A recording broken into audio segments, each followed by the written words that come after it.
What if I could prove to you that hierarchy, misogyny, patriarchy, discrimination, even war goes against God?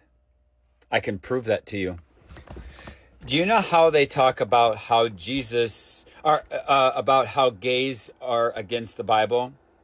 Because it's not human instinct?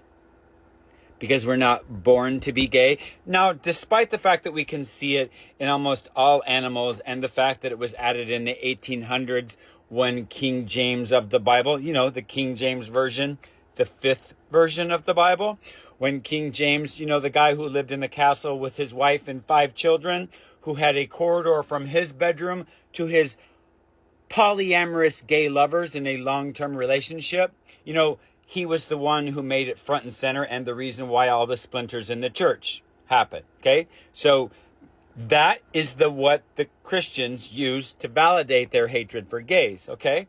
Now, I want you to understand what we are not born to do. We are not born to be afraid, and we're not born to be competitive. Those are learned behaviors.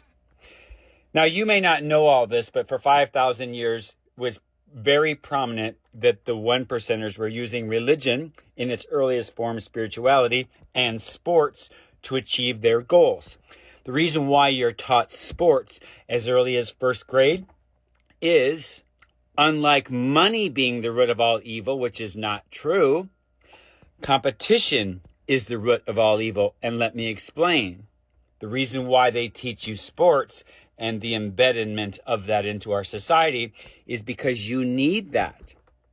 Competition, what you are not born to do, is the building block to racism, misogyny, patriarchy, war, all of that.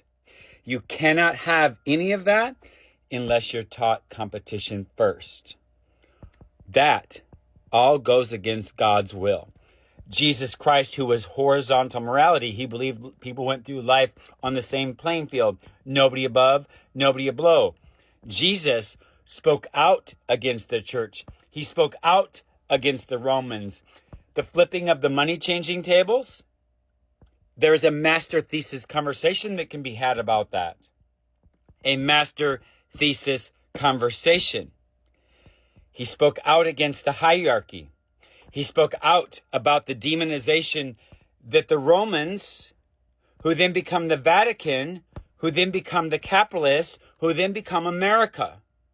Jesus would have flipped the money-changing tables at the stock market. Jesus would have flipped the money-changing tables at Congress. Jesus would have flipped the money-changing tables at every Capitol building in America. Now, here's the thing that you're going to really struggle with, because you're probably already checked out.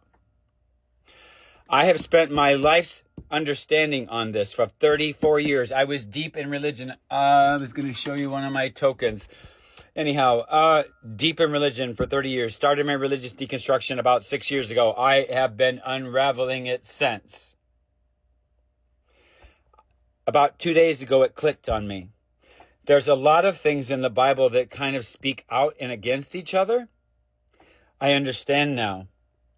When you understand the narcissism of the times, now I know it's going to be hard for you, but if you study the psychological understanding of how a narcissism works, and then you read the Bible, you can't unsee it.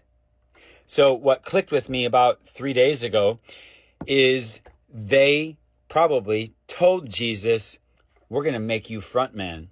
That was the ultimate slap in the face and spitting on Jesus's name. They made him the token speaker of exactly what he spoke out against.